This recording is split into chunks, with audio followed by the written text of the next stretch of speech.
This is David Beloff reporting, and I'm here with Robert Schaup, the choir master for our Virginia Symphony Orchestra, and we are getting ready to have the performance of a lifetime here in Hampton Roads, Leonard Bernstein's Mass.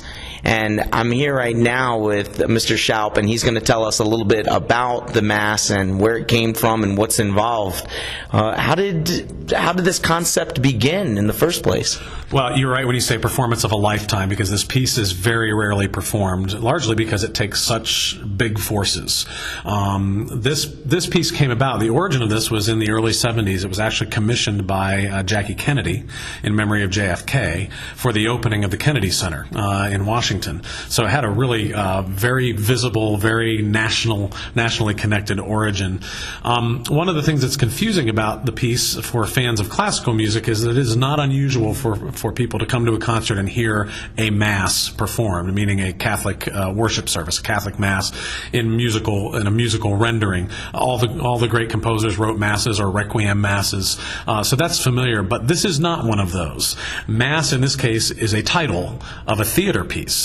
Again, we're talking about this from the perspective of the Virginia Symphony, but if you look on the cover of the score, Bernstein himself says this is a theater piece.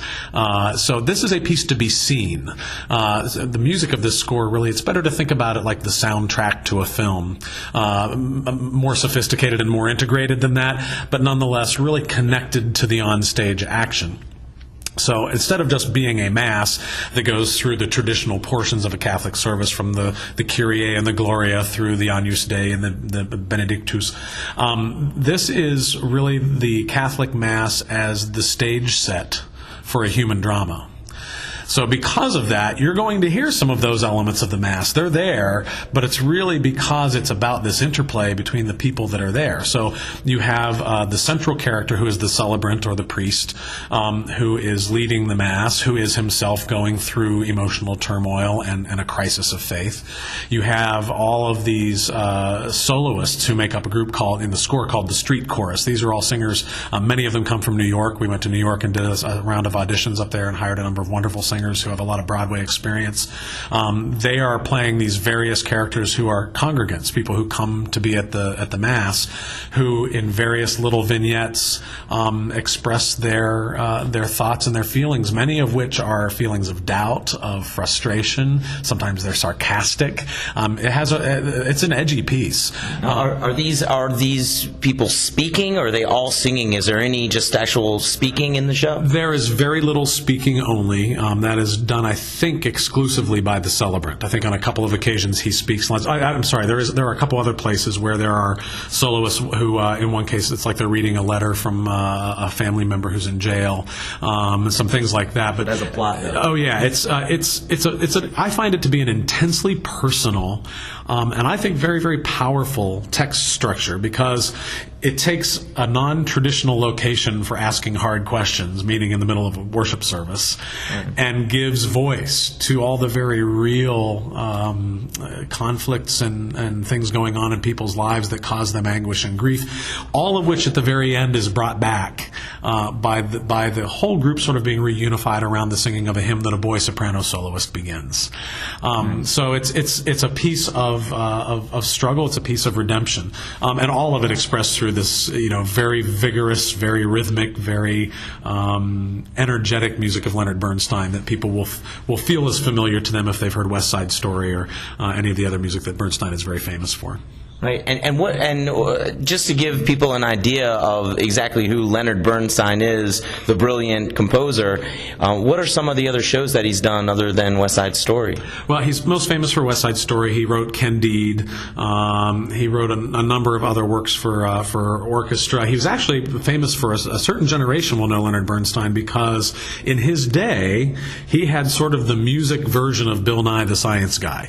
He had a regularly televised young people's concerts where he explained instruments, he explained concepts about music. He used that forum to teach people about how music was made. It was fantastic. I've frankly wondered why that hasn't been resurrected by somebody else in modern times, and I'm hoping that will actually happen.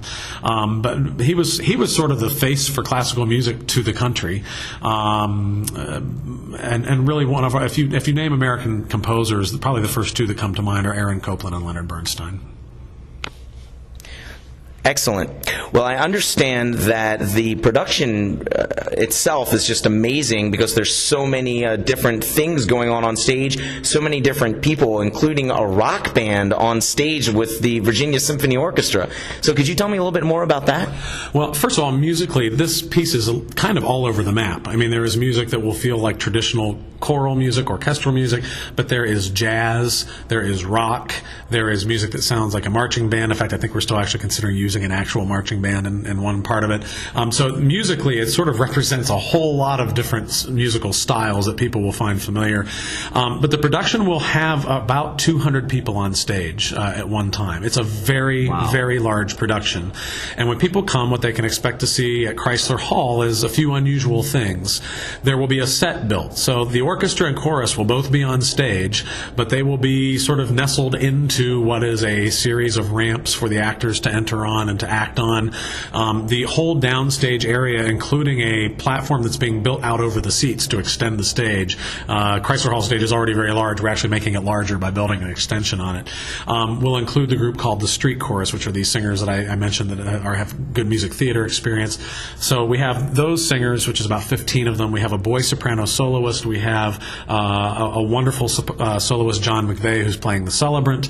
We have the Virginia Children's Chorus, which is about 35 singers. We have the Todd Rosenlieb Dance Company, who is going to be interspersed with the actors. The orchestra, I think, is about 60 or 70 players, and the chorus is about 75. So it's about 200 people playing all these different roles during the production, and it really, for the productions we have made here in town, local grown, Rob Cross, Arts Festival Director, and I were talking, and the only thing we can compare it to is the Tattoo, which is larger, but which is hosted at Scope.